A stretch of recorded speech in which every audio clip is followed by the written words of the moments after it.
In the last section, we had a quick discussion about load balancers, and we discussed why they're not quite appropriate for our application. In this section, we're going to move forward and talk about ingresses. This is a type of service that is going to eventually get some amount of traffic into our application and allow our outside users to access all the different pods that are running containers that they need to get at to actually access our app. All right, so quick diagram here. So as you might guess, yep, traffic's going to come in, it's going to hit this thing called an ingress, and then it's going to be sent off or routed off to either our client set of pods or the server set of pods. Now, in the world of Kubernetes, there are several different implementations of an ingress. We are going to be using a very specific implementation called an Nginx ingress.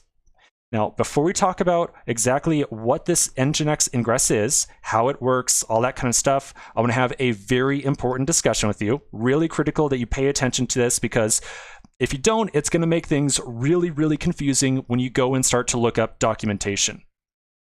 Okay, so here's the very important note, the very important thing you gotta understand.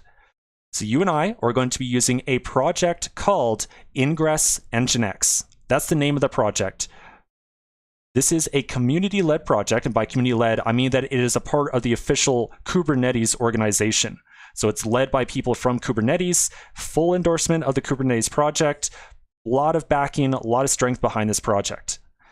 I put the link to the GitHub repository for it right here, so you can try to visit that repository, and you're going to see, okay, here's the page, documentation, you see some stuff called like Nginx Ingress Controller.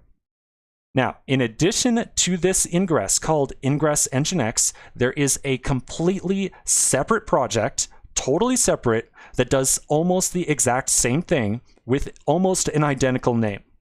So a separate project out there is called Kubernetes Ingress, and this is also an Nginx-based ingress. It is a project led by the company Nginx.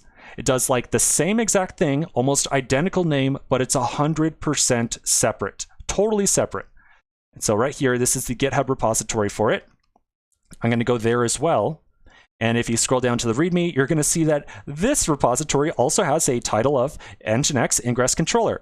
Well, here's the project that we're using, and it's also called, very helpfully, Nginx Ingress Controller. So yeah, like these things are nearly identical in looking, but they are very much separate projects, and they work differently.